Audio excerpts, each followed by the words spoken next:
avait pour vocation d'accélérer le processus de développement du capital humain et la promotion du bien-être social. Elle se décline comme suit. Réduction des coûts de la vie et amélioration du pouvoir d'achat des populations à travers, je cite, la réduction de 20% des prix des produits pétroliers, la réduction de 30% du coût des transports en commun, conséquence de la première mesure, la réduction de 50% du coût du pèlerinage édition 2017, la réduction de 50% des frais d'inscription à l'Université des Comores, la réduction en 2018 de 15% du prix du kilo de riz ordinaire et enfin le maintien de la régularité des salaires sans aucun apport externe. L'ensemble de ces mesures, honorable assistance, ont coûté à l'État la somme de 80 milliards de francs sur les 2 ans. En matière de santé, le chef de l'État s'est fixé comme objectif d'assurer une promotion optimale de la santé de la population.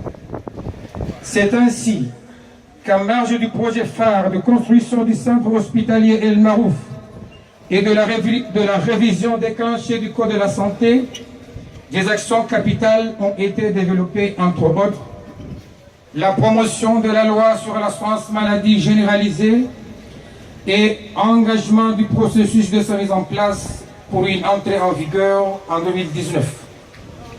La finalisation de deux projets essentiels, l'un pour la création du Centre national de transfusion sanguine et l'autre pour la mise en place de l'Institut national de santé publique. L'exécution d'un plan de réhabilitation d'environ 15 postes et centres de santé au niveau des 3 îles pour un montant d'environ 2,5 milliards de francs. L'inauguration et l'opérationnalisation de l'hôpital de Wambao en juin, l'acquisition en 2017 d'un don chinois d'environ 2 milliards de francs pour le lancement du traitement de masse du paludisme à la Grande Comore. Le projet sera de qualité. Une attention toute particulière a été certainement accordée à l'Université des Comores et à l'enseignement professionnel. Vous n'êtes pas en effet sans savoir que le chef de l'État a toujours affiché des ambitions amplifiées à l'égard de l'université. Ce bébé qui, né en 2003, ressemble plus de 10 ans après et malheureusement à un avorton. Les actions développées se déclinent comme suit.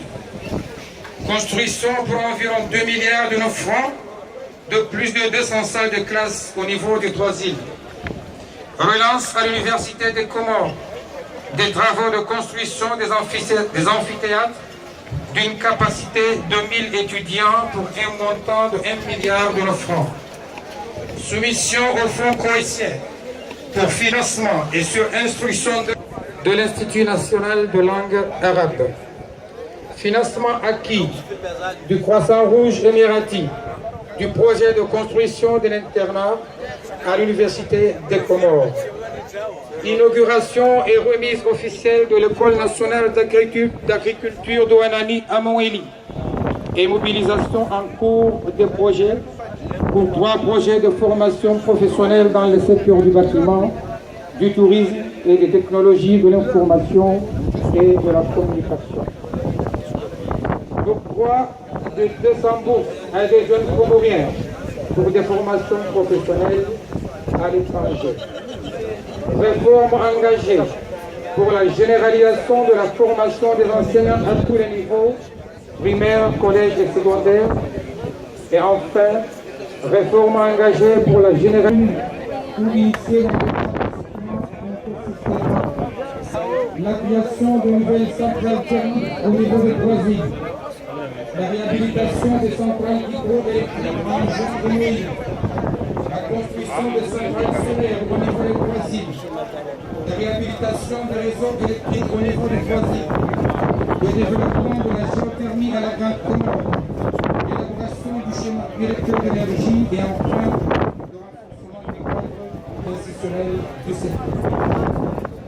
Le chef de l'État a également baptisé, on a assisté l'année de l'aménagement. Toutes les énergies ont donc été fédérées pour traduire le vœu du chef de l'État en actes visibles et concrets. Les résultats enregistrés sont plus qu'extraordinaires, car non seulement pour l'application stricte et sans détour de vos consignes et instructions en matière d'infrastructures routières. Je porte donc à la connaissance de l'assistance, en guise d'illustration, que ce vendredi 29 de ce mois, les deux autorités précitées procéderont à la signature du contrat de réhabilitation des voiries de la ville de Domoni en juin, entièrement financé sur fonds propres de l'État. Le secteur de l'eau n'est pas un reste, on aura de l'assistance. Les actions développées se résument également comme suit. Financement acquis pour l'exécution du projet de réhabilitation du réseau d'adduction d'eau de la capitale Moroni pour un montant de 2,5 milliards de francs. Recrutement d'un bureau pour la réalisation des études d'adduction d'eau dans les zones de eau de Moroni. Consolidation de 6 projets communautaires d'adduction d'eau dans les régions de Hambourg, Mitsamiouli, Majini, Ouachili, Bamao et Amane. Élaboration du schéma directeur national d'adduction d'eau au niveau des 3 îles. Soumission au conseil d'administration du Fonds vert du projet de renforcement du stockage et mobilisation de l'eau potable et d'irrigation au profit de 60% de la population pour un budget d'environ 18 milliards de francs. Et enfin, réalisation de 4 forages et agrandissement de l'eau-puits en Grande Comore. En matière de transport et télécommunications, les principales actions développées se déclinent comme suit. Investissement de plus de 153 milliards dans le domaine des télécommunications. Amélioration de la desserte internationale de 10% entre 2016-2018 par l'arrivée de nouvelles compagnies aériennes.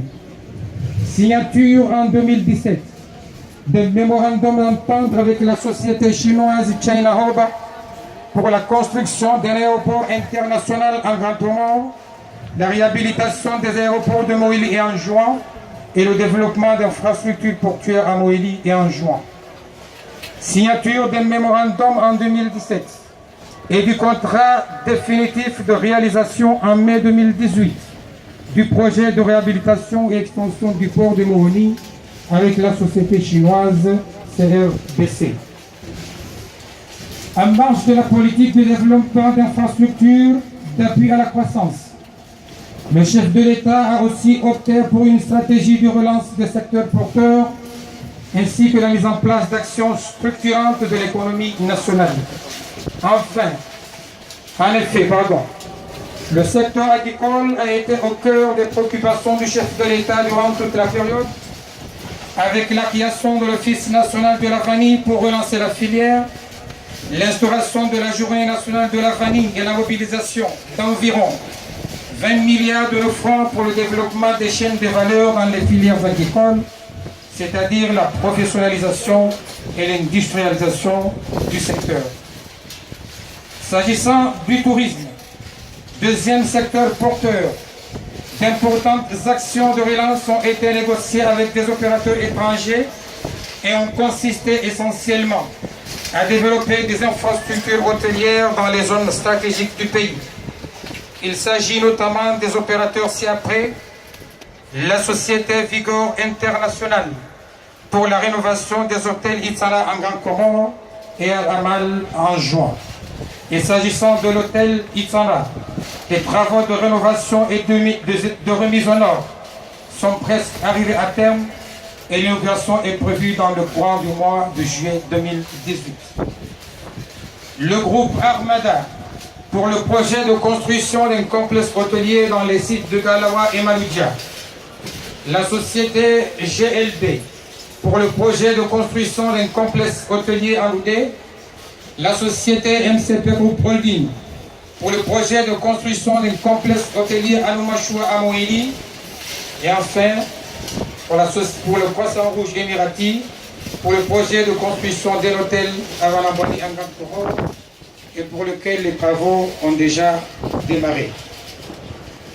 Ensuite, des actions de promotion des secteurs porteurs, des actions structurantes et de diversification de l'économie ont été initiées durant la période de 2 ans.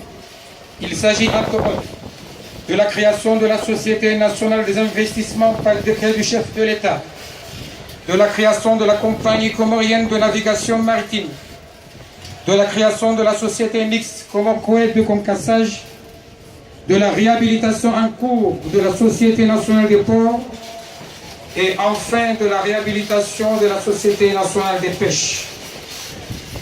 Aussi, la Société comorienne des hydrocarbures est en train de développer un projet de mise en place d'une unité de mise en bouteille de gaz qui se trouve actuellement dans un stade très avancé et qui sera appelé à jouer un rôle moteur dans la lutte contre la déforestation et le changement climatique.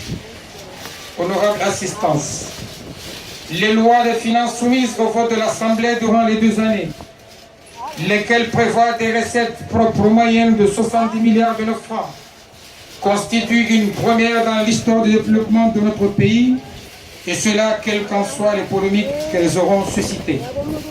C'est donc un vrai succès pour le chef de l'État qui, dans une logique inaccoutumée, a pu établir la corrélation nécessaire entre les ambitions et les moyens à mettre en œuvre.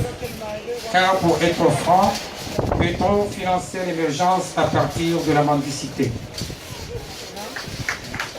Mais le chef de l'État ne s'est pas contenté des mesures internes d'exécution budgétaire, mais également il a introduit des réformes profondes dans les secteurs des finances, lesquelles visaient les objectifs suivants: accroître les recettes internes, consolider et moderniser le système bancaire national et renforcer la présence de l'État dans les institutions financières régionales et internationales. Les actions clés développées se déclinent comme suit également. Maîtrise des exonérations douanières et du fichier des contribuables au niveau de l'administration générale des impôts avec